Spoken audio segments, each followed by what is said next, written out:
What's happening, man? It's your boy Dion checking in. Welcome to the buffet. One thing about it, two things for sure. You're gonna get good conversation and good motivation. All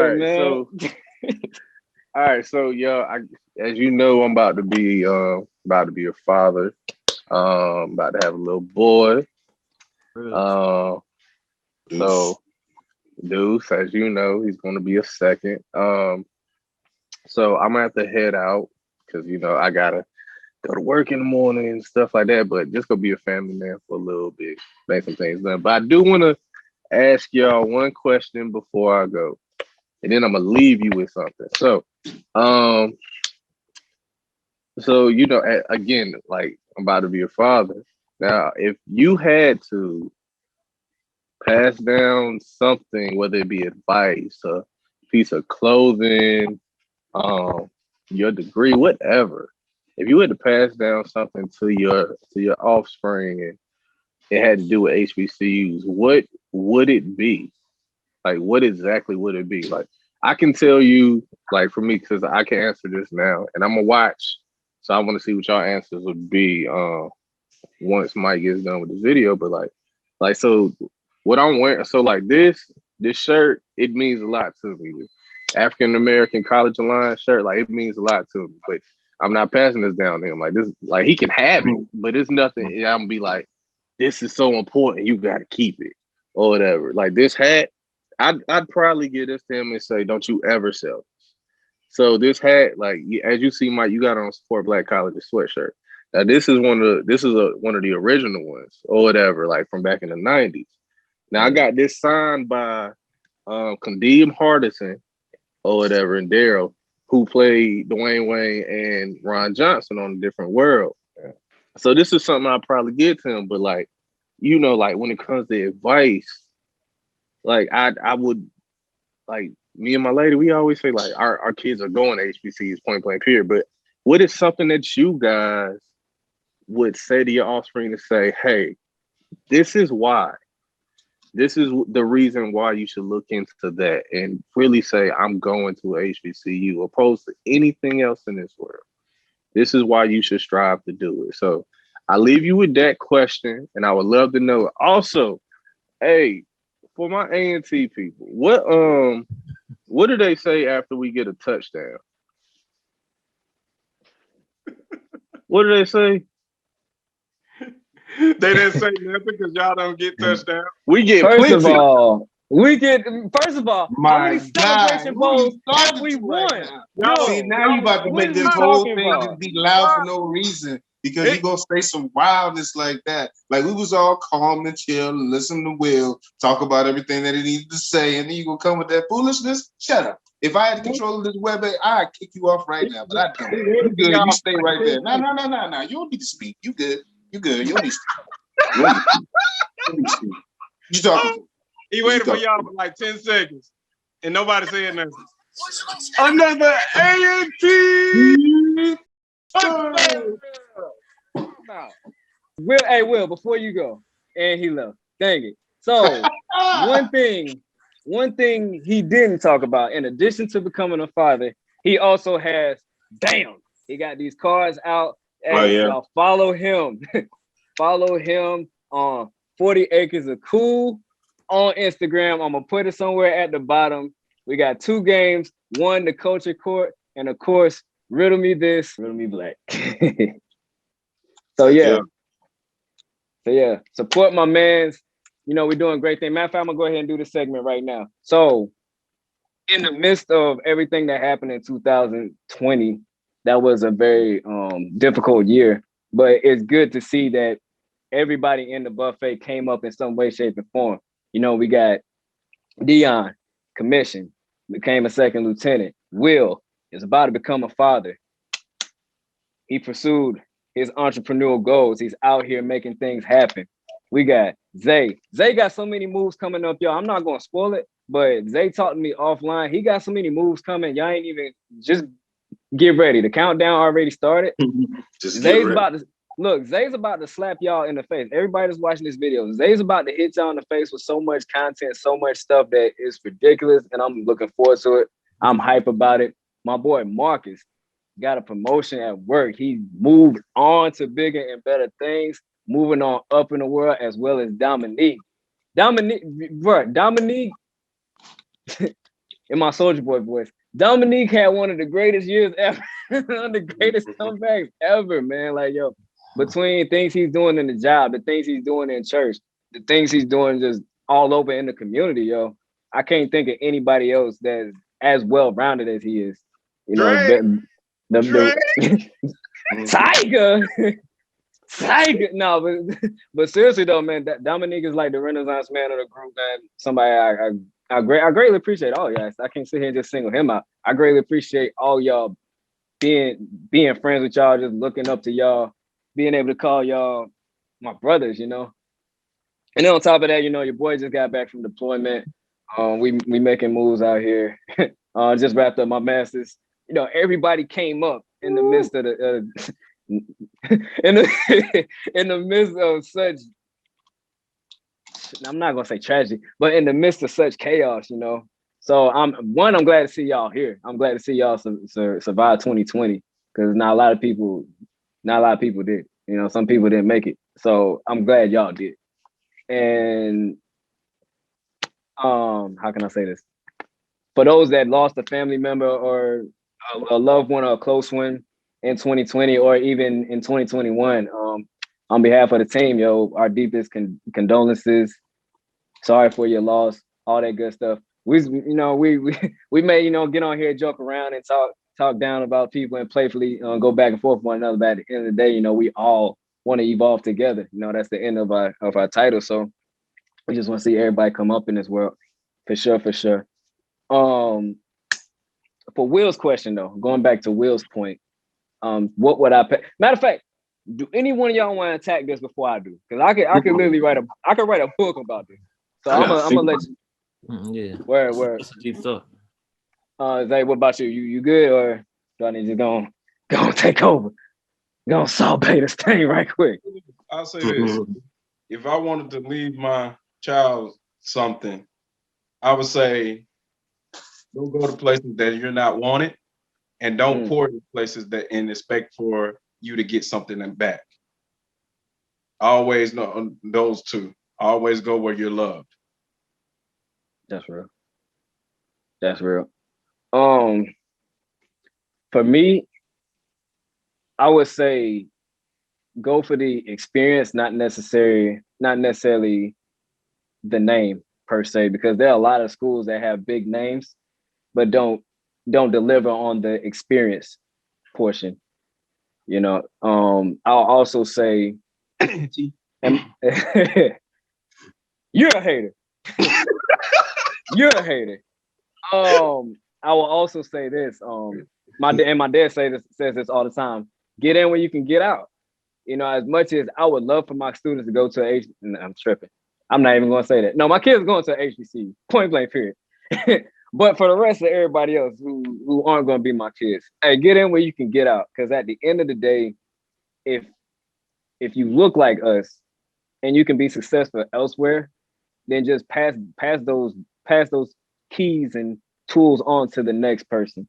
Now, ultimately, I mean, there's this rivalry between HBCUs and PWIs, but I'll say this: if I got a frat brother, if I got anybody, if I got an ally that went to a PWI and graduated from a PWI and respects HBCUs, at the end of the day, that's an ally. That's still an asset to me.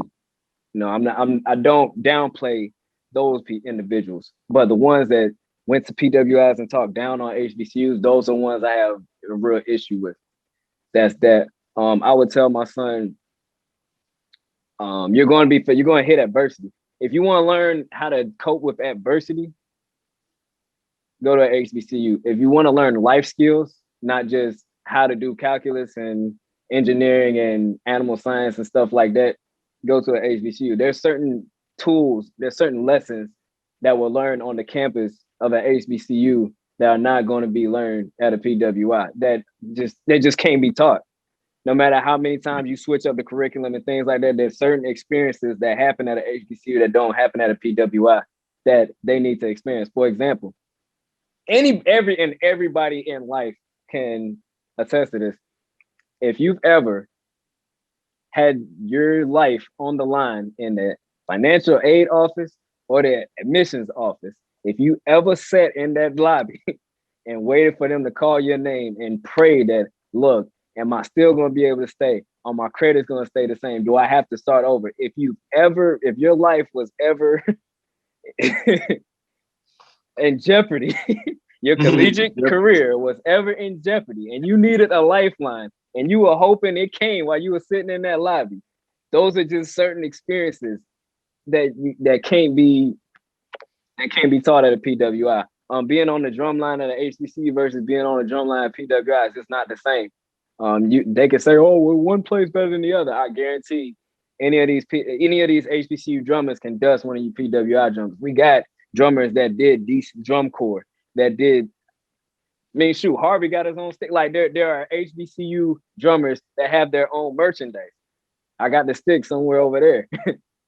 So anything that can be done at a PWI can also be done at an HBCU. So don't downplay them. And last but not least, like I hit on earlier,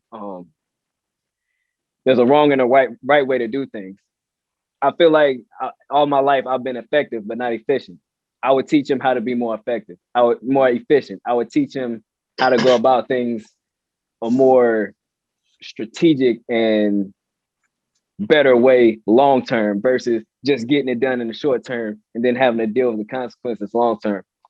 That's the biggest thing for me. I would make sure that their goals align with the degree program that we're on. If my son's an entrepreneur, I'm gonna make sure he's in the business program and things like that. He learns how to market himself. If my son or daughter, if they're more hands-on and things like that, I'm gonna make sure they're in the right degree program. Or worst case scenario, hey, if you're not sure, go to this community college and figure your life out and then go to an HBCU. Or go learn a trade first, do something that can get your skills to the level you wanted to. Start there, then go to an HBCU. But nonetheless, my kids will go to, if I'm paying for it, it's coming out of my pocket, they're going to an HBCU. That's just the tip of the iceberg. I can go on forever, but I feel like I've talked enough. So who got next?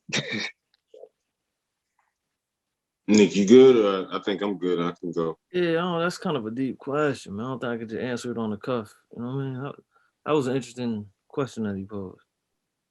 Yeah, it was. It really was. Yeah. Hey, what about you, Don? How you feeling, man? Huh? About Will's question. I don't know. I don't know. Like, what's one thing I don't know. Like, I really don't have an answer for that right now. You know what? This is what borderline upsets me. You say, I don't know, and then you drop the biggest gem. You had to let him cook. He was coming. Watch this. He's going to drop the quotable of this episode in 5, 4, hey, listen, 3, Marcus, come on, 2, man. Like, 1. All right, now y'all gonna put me on the spot. So, all right, look, I mean, I guess I think subconsciously, what people get from going to HBCU is seeing Black people work together, bro. It's like such a foreign concept until you actually see it. You know what I mean? I've never been. Well, A&T got like 12,000. I'm gonna use A&T just because I went there, But what, like 12,000 students? What other arena are you gonna see 12,000 Black people in? Alabama A&M. Yes, Successful. yes, you will. Yes, 12,000 successful Black people. I just said I'm using it. I'm using it as an example. Yeah, I got you. Even when you graduate and you leave that, you don't see it. That's it. Unless you go back and become a teacher, right? Exactly. You know what I mean? So I think subconsciously, that's why people that go there appreciate it so much. It's one of the rare glimpses where, unfortunately, the environment I came through, if it was 12,000 Black people, there was some destruction probably going on. You might want to, you know what I'm saying? You might want to go somewhere else. But even at homecoming, when you look around the room and stuff, it's like, dang, all these people graduated. All these people are successful in some right. You know what I'm saying? It's like, it's so rare for us, man. And I think that's probably what I would pass on to my child, if I'm not able to put him in an environment where he sees that beforehand. You know what I mean? Because it gives you a sense of identity, bro. It gives you a sense of belonging, man. Like he loved Alabama A&M the way we love A&T. You know what I'm saying? Like it just, and I love all HBCUs. I laugh and I joke, but bro, like every black person that's able to complete their degree and not just degree, but to be a successful and productive person, that's one less person that isn't. You know what I mean? And so I support them all, man. But like I said, I really don't have no answer to that question. I don't know what I would. I don't know, man. I don't. I think you just answered it. Yeah, I think you. That was pretty dope. It's amazing, bro. Like to see so many people graduate, to see so many people like, bro, like we're the exact opposite of the stereotype. Yeah. Like even if the stereotype would say that we should have gotten to some argument on this thing, at least one argument, like legit argument, and start cussing each other out or something. That's the stereotype, bro. But we sat here for extended period of time. Like we are literally the chain breakers, for lack of better words, man. Like, you know, Time to 10th, man. that's us, man. So Like it. you know what I mean? Like Pass down the experience. yeah, like that stuff is important for people to see, man, because you know, kids don't always have their identity straight. You know what I mean? One thing I realize is people get on kids so much for being followers, and I'm not sure. It's different reasons to follow, man. Like there are people that want to be like other people, and then like I tell Mike, there are people that just want to be left alone. Like they wear these shoes and these clothes just not to be bothered, bro. You know what I mean? And so when they're at that stage of, you know, trying to figure out who they are and what to belong to, like they need examples like ourselves, you know what I'm saying? To be able to push them. Like I think that a lot of times black people miss the middle of life. Like they're here and like becoming a doctor or becoming something else is so far away because they don't have nothing in the middle. You know what I mean? Like they don't know how to get there. It seems like it's impossible because all the people that made the transition, we don't see it. See, in sports, we get it. Everybody on his phone probably had a friend that was good in sports, and then they went and played sports in college, and then, you know, they see the link between, you know, getting to the league and everything, but to be successful at something else, it seems like that link is gone for a lot of black kids, man. So it's important for us to be the representatives and fill the gaps, man. You know what I mean? So, I mean, I guess I'm getting on a soapbox right now, but I mean, I don't know. That's it, man. Keep going. That's it, man. Like, talk to these people. Go talk to these people. Graduate. Stay focused, man. You know, shout out to black schools, man. Because yeah, you know, shout out to A&T first, and then, you know, all subsequent universities and I'm only kidding. I mean, look, man. Shout out to the like all jokes aside, I crack my jokes, man. But I'm dead serious, bro. I support anybody that went to one. I really do, bro, because that's one more arm. You know what I mean? That's one more link in the chain, bro. You know what I mean? A&T ain't no good fit for everybody. I wouldn't tell nobody. I wouldn't tell a kid to go there because it may not be a good fit for him, bro. When I stepped on a campus, I knew this is where I was going, and I would want that same experience for any child. They might go to where you went. Like, yo, I'm this is where I'm going. They should have that feeling because that's gonna help them succeed, bro. You know what I mean? Like, so of course I'm gonna advocate for my. You know what I mean? It costs me so much money. I got to promote it, but you know what I mean? Like it's important that we find the correct school for them to feel comfortable at and everything else like that. But you know, whatever. Like I said, I'm rambling on right now, man. No, it's good though. It's good. Like once again, no man. Once again, Dom brings the gems. No man. Oh man, that was a good talk about HBCUs. That's exactly what the culture needed. That's exactly, I ain't gonna lie, that's exactly what I needed, man. I needed this conversation more than a lot of other things right now in life.